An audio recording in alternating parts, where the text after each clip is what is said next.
March 1994. São Paulo was waking up to another ordinary day. Brazil was still celebrating its third World Cup victory. Ayrton Senna was racing on Formula One circuits. And in the quiet neighborhood of Aclimação, a small school was beginning its academic year. No one could imagine that within hours, 6 innocent people would be transformed into monsters in the eyes of the entire country. Their lives destroyed, their dreams shattered, and all of it based on a lie that the press amplified without questioning. The Escola de Educação Infantil Base Early Childhood Education School was the dream of Maria Aparecida Shimada, affectionately known as Cida. A teacher by vocation, she and her husband Ikushiro, lovingly called Ares, purchased the small institution in 1992 when the place was in decline with only 17 students. With dedication and care, they transformed that space within 2 years. By 1994, there were already 72 enrolled children. Families trusted them. Parents praised them. To help, Cida invited her cousin Paula Milhian Alvarenga to teach. Paula was married to Mauricio Monteiro Alvarenga, who drove the school van. It was a family operation based on trust, affection, and closeness.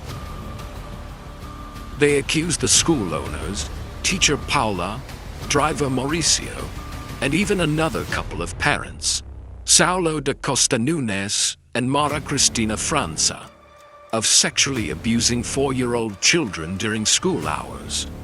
According to the mothers, the children were taken to an apartment where orgies took place, with filming and photographs. The basis of the accusation, behaviors that the mothers interpreted as strange. Drawings, gestures, suggestive questions they themselves asked the children. Detective Edelcio Lemos takes charge of the investigation. He sends the children to the Forensic Medical Institute. He obtains a search and seizure warrant, and then he commits the fatal mistake. Before even hearing from the accused, before concluding any investigation, Edelcio Lemos grants an interview to Rede Globo, Brazil's largest TV network. He states categorically, the materiality of the crime is proven. It only remains to determine authorship. He would even request preventive arrests. The forensic report, inconclusive. It merely stated that the children presented lesions that could be from sexual acts or from other common causes, such as constipation. But that didn't matter. The detective, seduced by the spotlight, by the chance to make headlines, gave the press the endorsement it needed to transform a suspicion into absolute certainty. The news exploded. It was exactly what 90s media was looking for, a scandal involving children, guaranteed ratings. Newspapers didn't verify, didn't question, didn't investigate. They simply repeated the accusation as if it were irrefutable truth. Van was a motel and a sex school. School van took children to orgy. School used children for porn film. Pedophiles. O Estado de São Paulo, Folha de São Paulo, Isto é Magazine, Editora Abril, Rede Globo, SBT, all joined in the media lynching. The accused hadn't even been heard, but they were already monsters in the eyes of all of Brazil.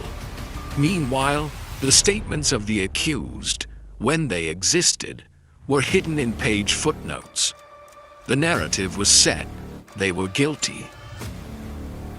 In the early morning of March 31st to April 1st, the fury of the population, fueled by the press, erupted. About 30 people invaded Escola Base. They destroyed everything. Furniture, school supplies, books, toys, electronic equipment was stolen. And the police. They provided cover. 7 people were arrested and then released. The school owners were insulted, persecuted, threatened with death. Judas dolls hanged with their names, stones thrown. Ikushiro and Maria Aparecida fled, went into hiding. Paula and Mauricio the same. The couple Saulo and Mara too. Their lives became a living hell, based on nothing. Richard Herod Pedicini, an American photographer who lived near the school, was anonymously reported as someone who sold photos of the abused children. One of the children was taken to his apartment for identification. She saw a little stuffed bee on the floor and wanted to play with it. That was enough. Richard was arrested preventively. The media announced his confirmed involvement in the case. He spent 9 days in jail, despite having no connection to the school, the owners, or the children. Years later, he spent more time proving his innocence than he did in prison.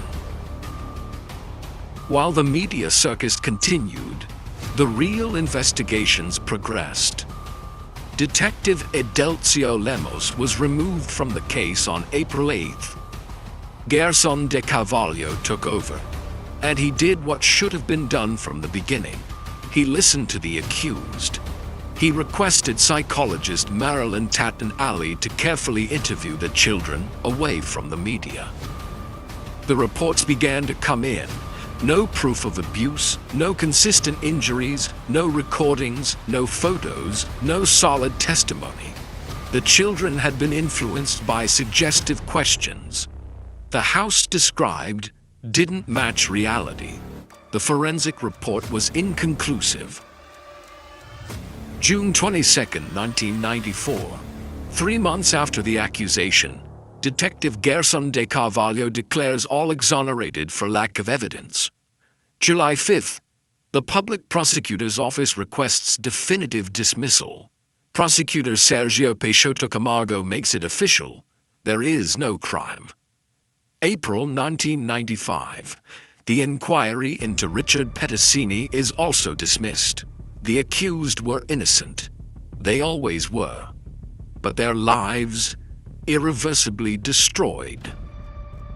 Some outlets retracted, but never with the same intensity, never with the same prominence. The retractions merely said, investigations closed for lack of evidence. They didn't say, they are innocent. They didn't say, we made a grave error. The implicit message remained. Maybe they did something. It just couldn't be proven. The consequences were devastating. Maria Aparecida and Ikushiro Shimada lost the school, lost everything. Ikushiro suffered a heart attack shortly after the case. They lived the rest of their lives in the shadows, traumatized. Maria died of cancer in 2007.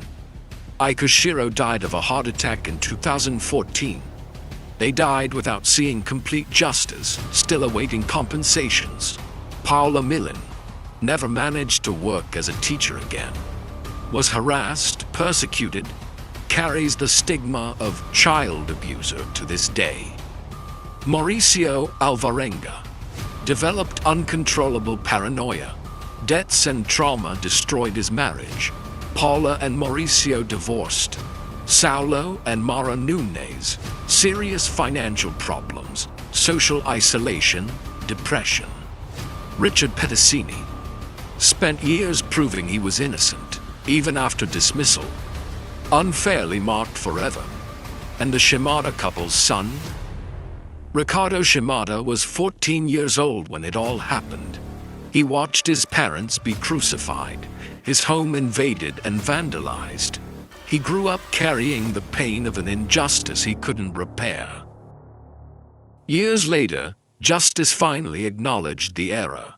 The São Paulo state government was ordered to compensate each accused with $100,000, approximately $20,000 USD at the time, plus amounts for material damages to be calculated. Detective Edelcio Lemos was ordered to pay $10,000 to each one, a paltry sum given the damage caused. Media outlets were convicted. Rede Globo, $135 million SBT. Initially convicted, Amount later reduced, Estado de São Paulo, Folha, Isto É Magazine, Editora Abril, all convicted. But no amount could return what was stolen: dignity, mental health, dreams, years of life. The Escola Base Case became a dark milestone in Brazilian journalism. Law, journalism, psychology, and social sciences courses study the case to this day. An example of slander, defamation, libel, and moral damages. Books were written. Journalist Alex Ribeiro published Caso Escola Base, Os Abusos da Imprensa. Escola Base Case, The Abuses of the Press, in 1995, winning the prestigious Shabuti Prize in 1996. In 2023, Ricardo Shimada, the school owner's son, released O Filho da Injustiça, The Son of Injustice, revealing the perspective of someone who lived the nightmare from within. Documentaries were produced. In 2022, Global Play released Escola Base, reporter enfrenta o passado. Escola Base, a reporter faces the past. Led by Valmir Salaro, the first journalist to report the case, who finally asked for forgiveness. The Escola Base building was abandoned. For a time, it housed girls from Fundação Casa, a youth detention center. Today, it's merely a symbol of collective injustice. More than 30 years later, the case still echoes. Not because of what happened, but because of what didn't happen. No crime, no evidence, just an accusation. And an entire society ready to condemn before understanding. The Escola Base Case is a bitter reminder that when truth is delayed, injustice runs fast, and that the power of the word, when used without responsibility, can incinerate lives in minutes. Before the internet, before digital fake news, we were already destroying lives with printed headlines. Stories like this one need to be told. They need to be remembered. They need to serve as warnings for future generations. If this story impacted you, hit that like button right now.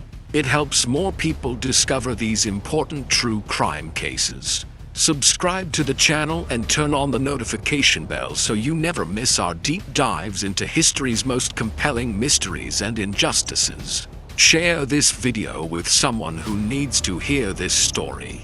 Share it with journalism students, law students, or anyone who believes in the power of truth. And drop a comment below.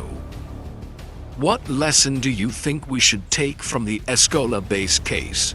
How can we prevent this from happening again in the age of social media?